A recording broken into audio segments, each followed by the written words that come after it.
ku ingini apapun dalam hidup ini ya Tuhan, selain mengerti akan isi hati-Mu, akan kehendak-Mu dalam hidup setiap kami Bapa. Kami bersyukur buat waktu ini, buat hadirat-Mu bagi setiap kami. Layakkan kami Tuhan, masuk dalam hadirat-Mu saat ini untuk menyembah-Mu. Aku percaya hidupku dalam-Mu, Kau yang lebih tahu semua pergumulanku. Tenangku berada bersama-Mu, Kaulah tujuanku, Kau cukup bagiku. Tak ku ingini apapun selain mengerti isi hati-Mu. Hanya inilah rinduku, melakukan semua kehendak-Mu.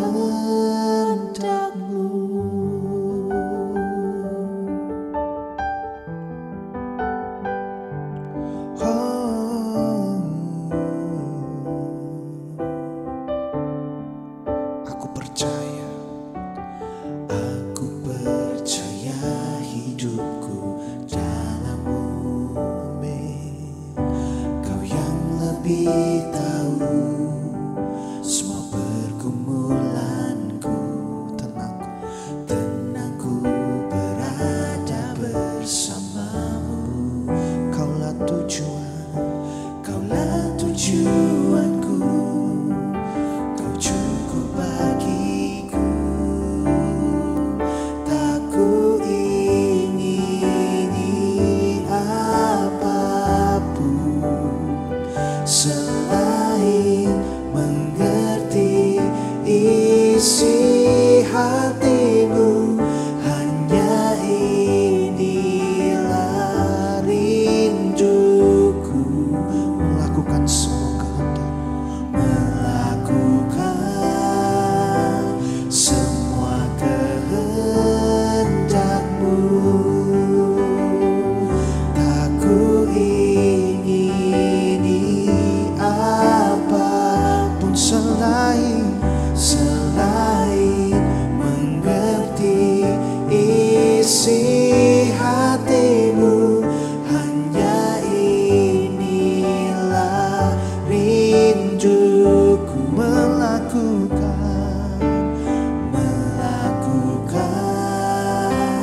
semua kehendak-Mu.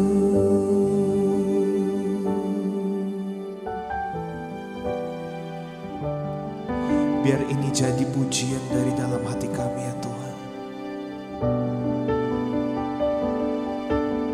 Tak ada yang kami ingini dalam dunia ini selain daripada kehendak-Mu, selain daripada melakukan setiap firman-Mu,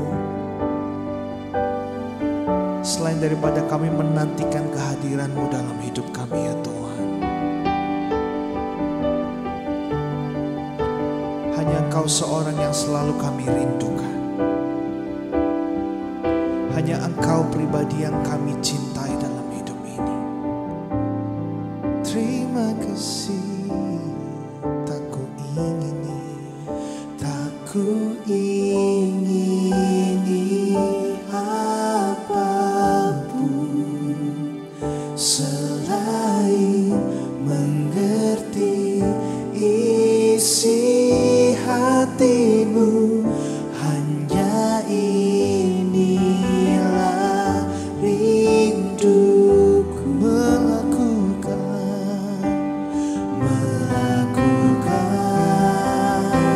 semua kehendak-Mu. Tak ku ingini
setiap kehendak-Mu dalam hidup kami ya Tuhan. Walau kami tahu hal itu tidak mudah bagi kami, tapi yang kami tahu, Kau selalu menguatkan kami. Kau selalu menemani kami dalam setiap musim hidup kami ya Tuhan. Dalam setiap proses yang harus kami lewati, yang harus kami jalani, Kau selalu ada bagi kami saat ini. Amin. Mampukan kami Tuhan untuk selalu melakukan setiap kehendak.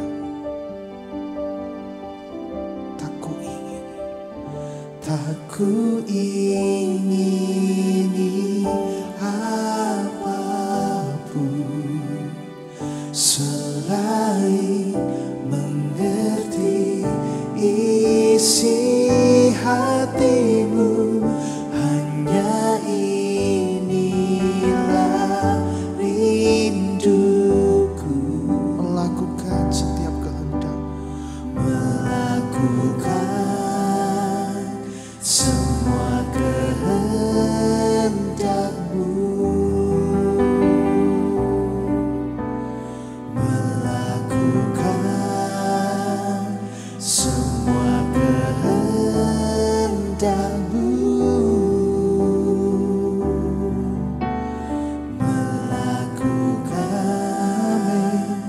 semua kehendak-Mu.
Sendiri jalani hidup ini, selalu menyertai.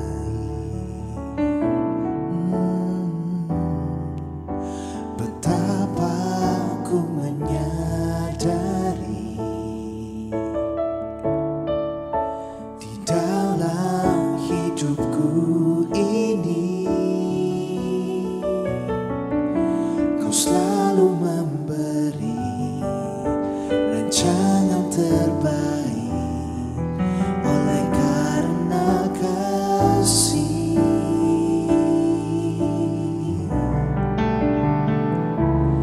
Bapa, sentuh hatiku, ubah hidupku menjadi yang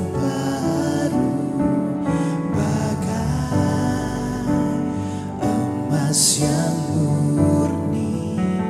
Kau membentuk bencana hatiku. Bapa, Bapa, ajarku mengerti sebuah kasih yang selalu memberi bagai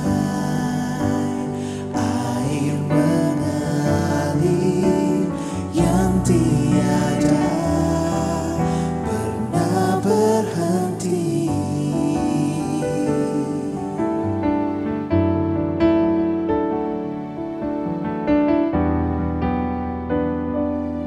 Betapa ku mencintai, betapa ku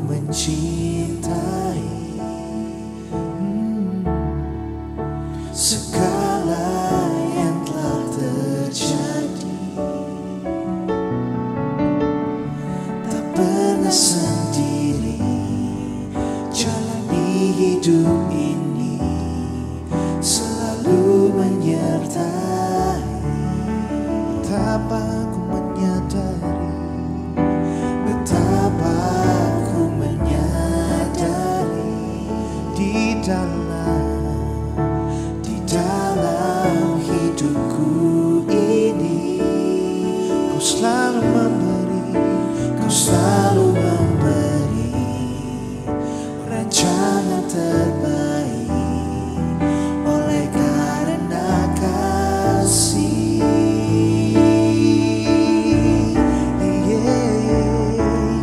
Bapa,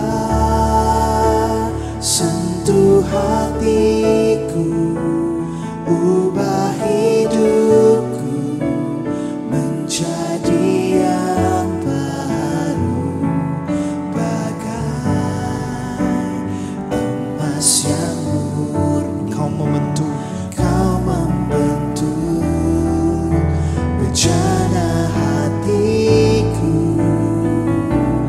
Bapa, ajarku mengerti sebuah kasih yang selalu memberi, oh bagai air mengalir yang tiada pernah berhenti. Oh Bapa, Bapa, sentuh hatiku, ubah hidupku menjadi yang baru, bagai emas yang murni. Kau membentuk bejana hatiku, oh Bapa, Bapa, ajarku mengerti sebuah kasih yang selalu memberi, bagai air mengalir yang tiada pernah berhenti. Oh bagai air mengalir yang tiada pernah berhenti. Oh bagai air mengalir yang tiada pernah berhenti.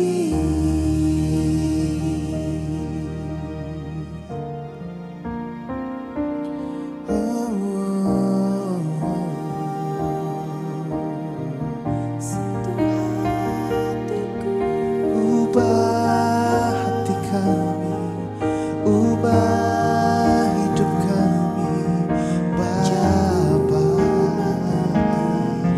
Bapa.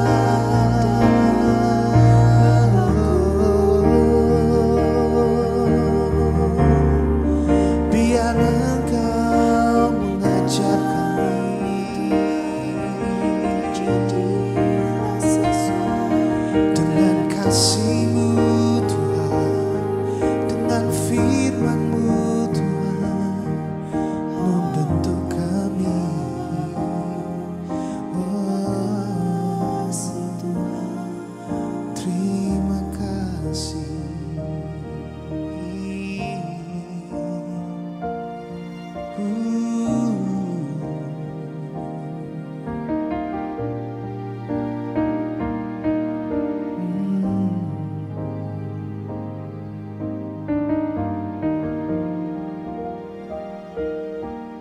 Katakan, Bapa, ajarku mengerti sebuah kasih. Bapa, ajarku mengerti sebuah kasih yang selalu memberi, bagai air mengalir yang tiada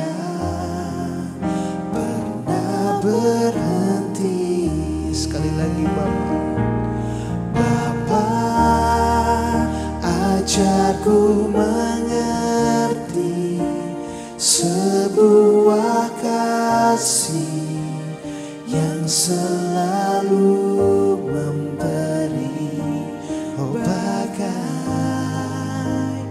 air mengalir yang tiada pernah berhenti.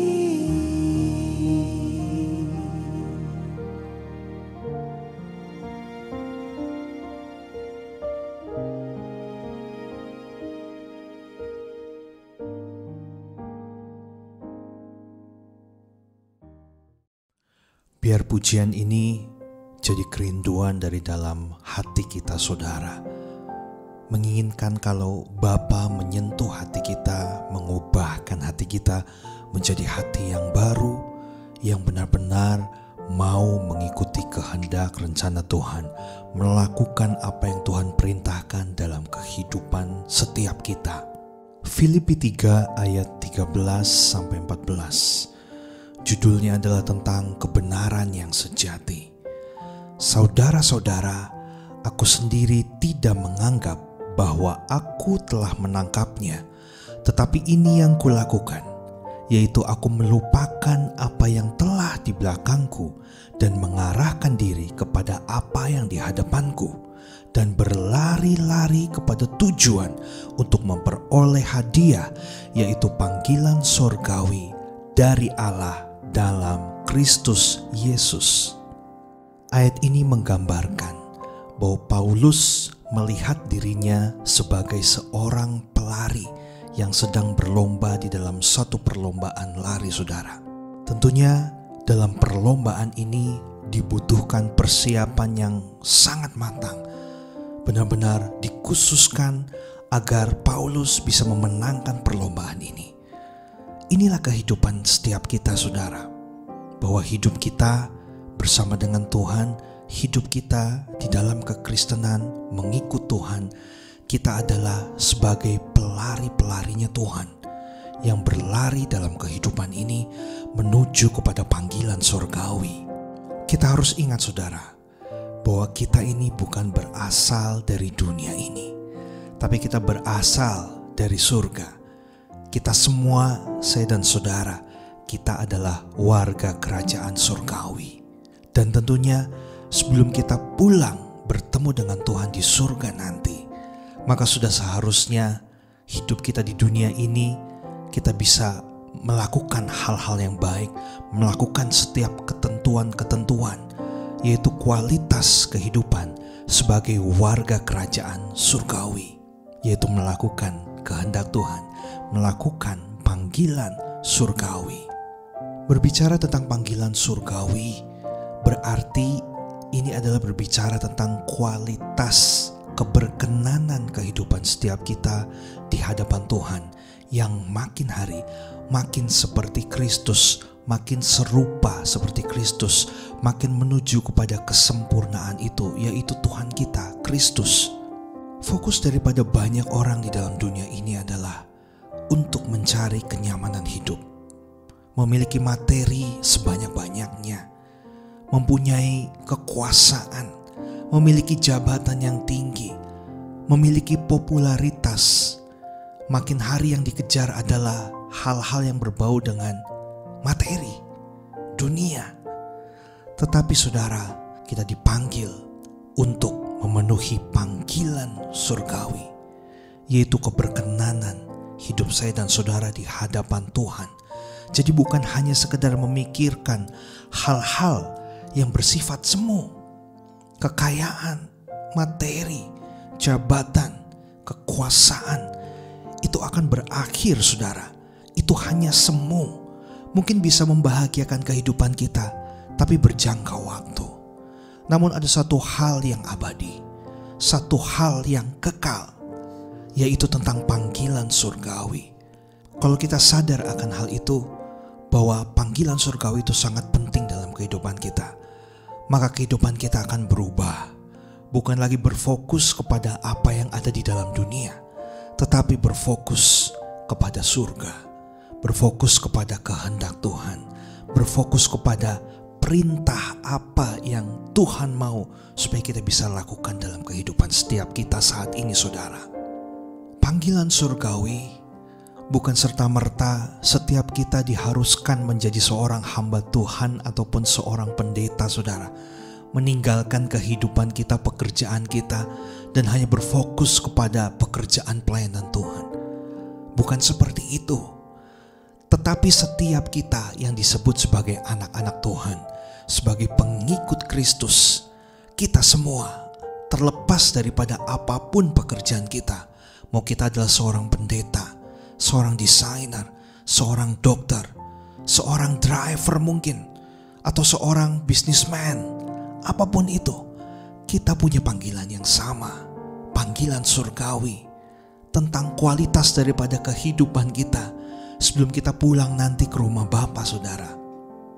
1 Petrus 2 ayat 21. Sebab untuk itulah kamu dipanggil, karena Kristus pun telah menderita untuk kamu dan telah meninggalkan teladan bagimu, supaya kamu mengikuti jejaknya. Saudara, mungkin ini agak sedikit ekstrim saya mau katakan. Panggilan surgawi adalah bahwa kita dipanggil untuk ikut juga bisa sama-sama menderita sama seperti Kristus menderita. Namun penderitaan yang saya maksudkan adalah bukan setiap kita diharuskan mati di kayu salib sama seperti Kristus. Tidak. Dia sudah menggantikan setiap kita. Bahkan dia sendiri yang telah menggenapi hukum Taurat itu. Dia harus mati bagi setiap kita, menebus dosa kita, dan supaya kita bisa memperoleh keselamatan dan kehidupan yang kekal. Nah, panggilan surgawi adalah hal yang sedang kita kerjakan saat ini. Kita melihat murid-murid Kristus waktu dulu, saudara, kehidupan mereka pun sangat mengenaskan. Mereka mati dengan cara yang tidak lazim, saudara. Salah satu murid Yesus yang bernama Matius, dia harus mati, dibunuh dengan pedang yang sebelumnya dia disiksa lebih dahulu, saudara. Begitu pula dengan Petrus. Petrus di akhir kehidupannya karena dia memberitakan Injil, memberitakan kabar baik, dia harus mati disalib dengan kepala di bawah. Sangat mengenaskan, saudara. Begitu pula dengan Yakobus anak Alpeus. Karena dia memberitakan firman Tuhan, maka dia harus mati dengan cara dilempar dari bubungan bait Allah, saudara. Tempat di mana pada waktu Yesus dicobai oleh iblis. Sungguh mengerikan. Mungkin kita tidak perlu menjadi seperti murid-murid Kristus yang mengalami hal buruk dalam kehidupannya, saudara. Tetapi yang saya maksudkan adalah menderita, yaitu penderitaan hati. Sama seperti Yesus tidak hanya menderita secara fisik saat itu. Dia pun menderita secara hati. Bagaimana mungkin dia tidak menderita? Dia harus memikul salib, dia harus memikul dosa setiap kita. Dosa yang tidak pernah dia lakukan, tapi dia harus menanggungnya sampai dia mati. Ini adalah penderitaan hati yang luar biasa, saudara. Dan sekali lagi, kita mungkin tidak perlu menjadi seperti Yesus yang harus mati dengan mengenaskan juga. Tetapi saat ini, lihat apa yang terjadi dengan kehidupan setiap kita. Mungkin Tuhan izinkan terjadi, hidup kita tidak nyaman. Kita memiliki masalah dengan hubungan kita dengan orang tua. Mungkin kita memiliki masalah dengan hubungan kita dengan suami, dengan istri. Mungkin suamimu kasar terhadap dirimu.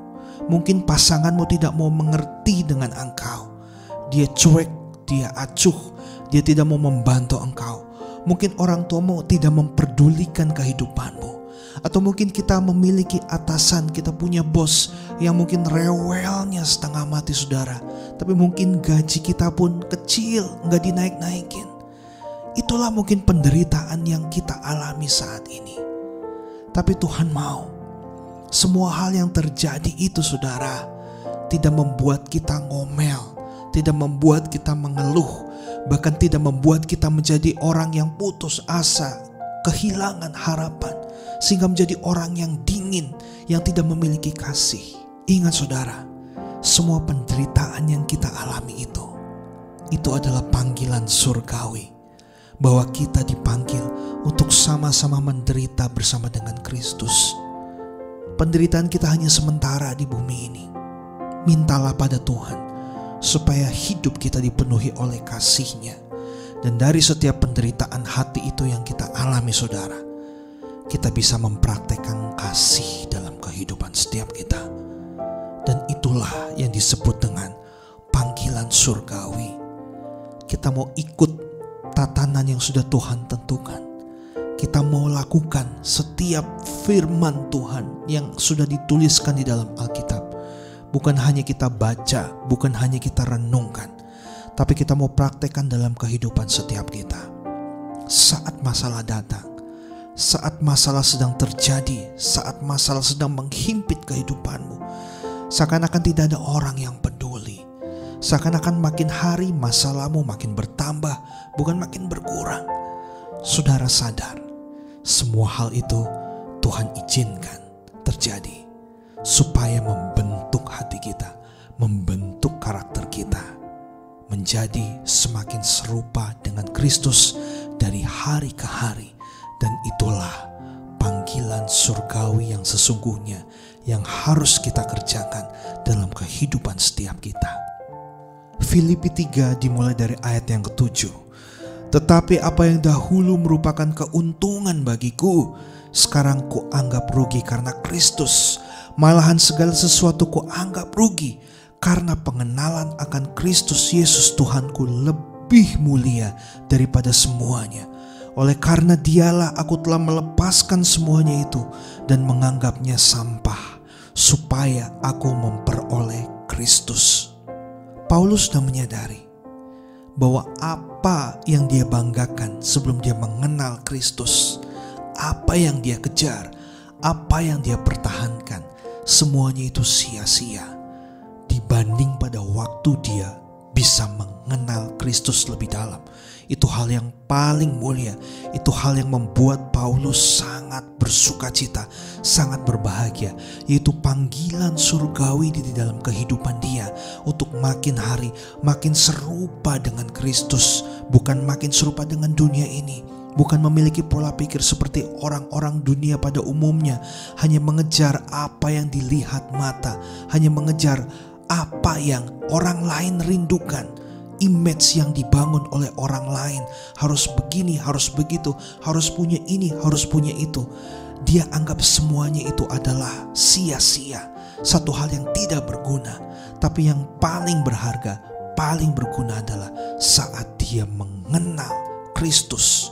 Karena itu saudara, saat ini jika engkau sedang mengalami penderitaan dalam kehidupanmu, ingatlah akan panggilan surgawi. Jika saat ini engkau sedang berbeban berat, janganlah engkau mengasihani dirimu sendiri. Janganlah engkau menjadi orang yang acuh tak acuh, tidak peduli dengan orang lain. Jangan menjadi orang yang dingin, tapi cepat kembali sadar bahwa hal ini harus terjadi untuk membentuk setiap kita. Sehingga satu saat nanti kita pulang ke rumah Bapa, kita mendapatkan mahkota kehidupan yang sudah Tuhan siapkan dalam kehidupan setiap kita. Di dalam 1 Korintus 9 ayat 24 berkata demikian, "Tidak tahukah kamu bahwa dalam gelanggang pertandingan semua peserta turut berlari, tetapi bahwa hanya satu orang saja yang mendapat hadiah? Karena itu larilah begitu rupa sehingga kamu memperolehnya." Saudara, tahukah saudara bahwa kehidupan ini adalah arena pertandingan dan semua orang yang di dalam pertandingan tersebut ikut berlari untuk mendapatkan hadiah. Dikatakan di Filipi 3 tadi bahwa hadiah adalah panggilan sorgawi. Hadiah adalah mahkota kehidupan.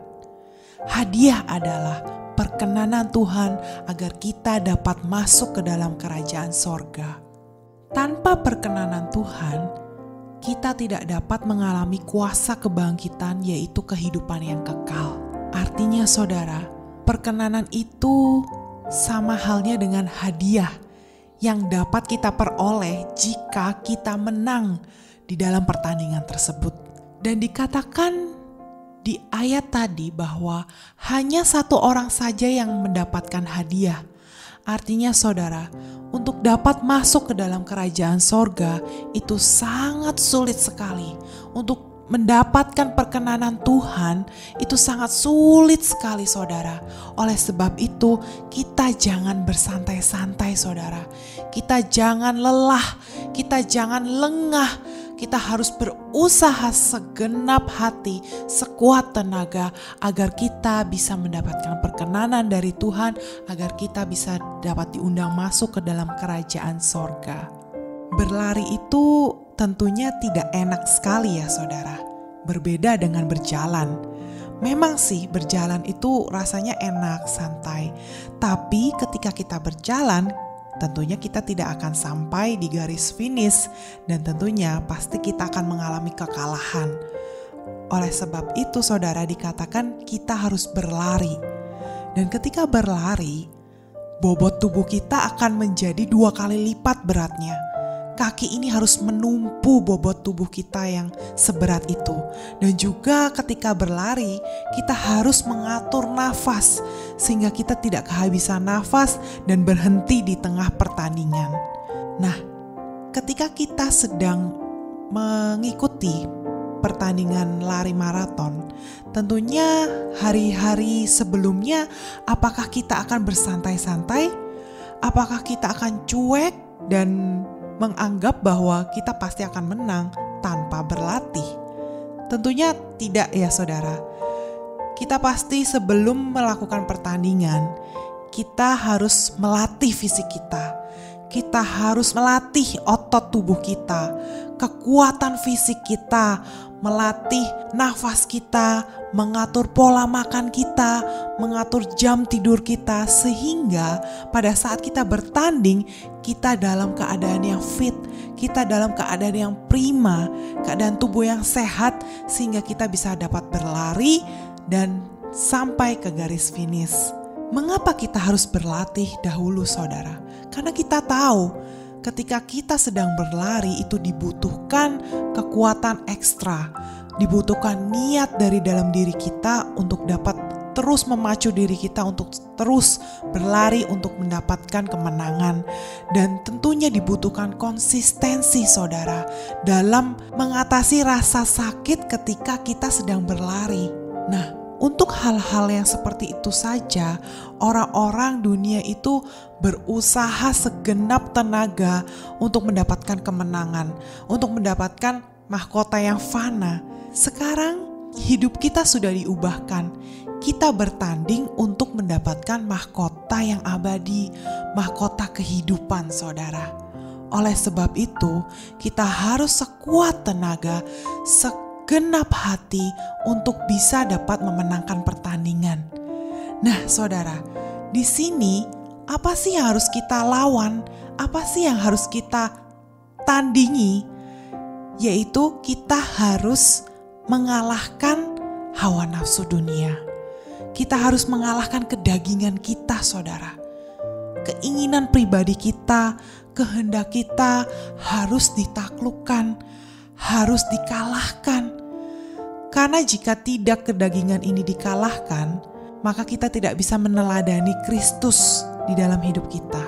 Contohnya saudara, mengalahkan kedagingan itu seperti mengalah ketika sedang berdebat, lalu memberi ketika kita sedang kekurangan, bahkan mengasihi orang yang terkadang menyakiti hati kita, tidak membalas kejahatan orang yang telah melakukan kesalahan kepada kita atau menyebalkan hati kita.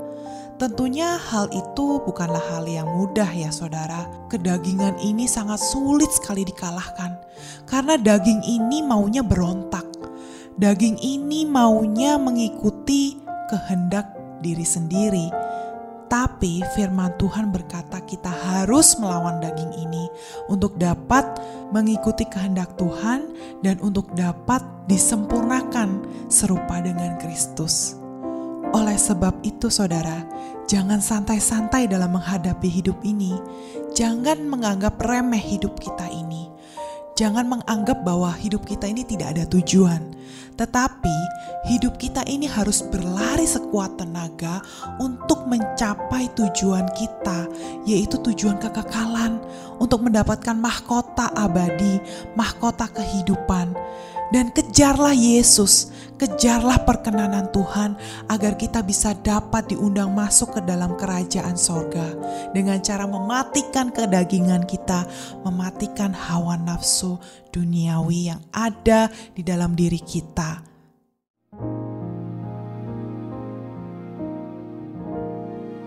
Ku telah mati dan tinggalkan cara hidupku yang lama. Semuanya sia-sia dan tak berarti lagi. Hidup ini ku letakkan pada mezbah-Mu ya Tuhan. Jadilah padaku seperti yang Kau ingini.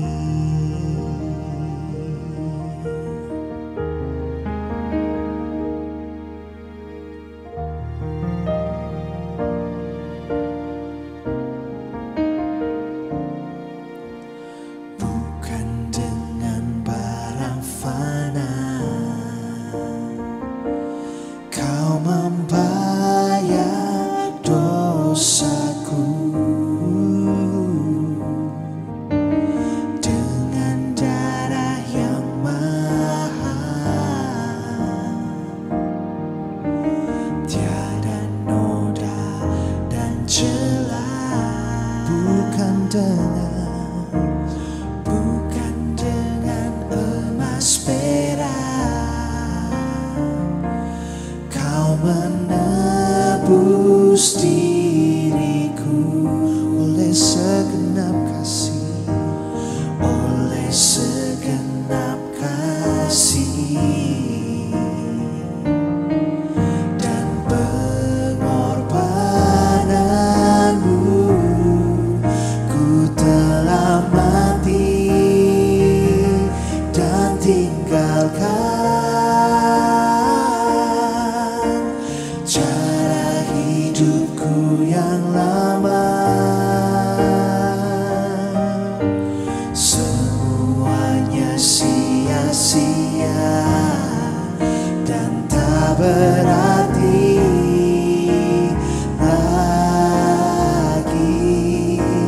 Hidup ini ku letakkan pada mezbah-Mu ya Tuhan. Oh jadilah padaku seperti yang Kau ingini.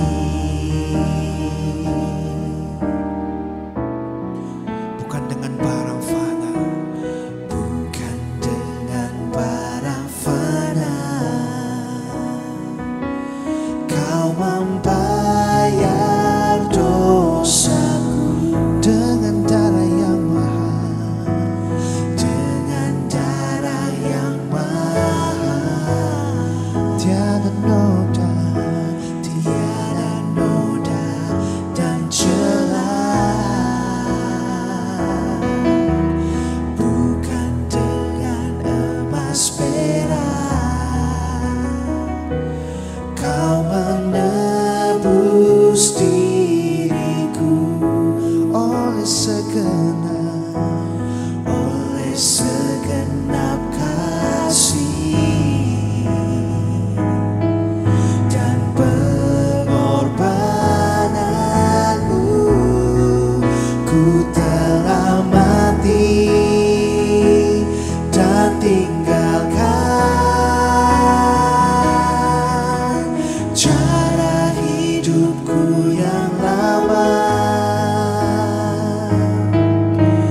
padaku seperti yang kau ingini. Jadilah padaku seperti yang kau ingini. Jadilah padaku seperti yang kau ingini.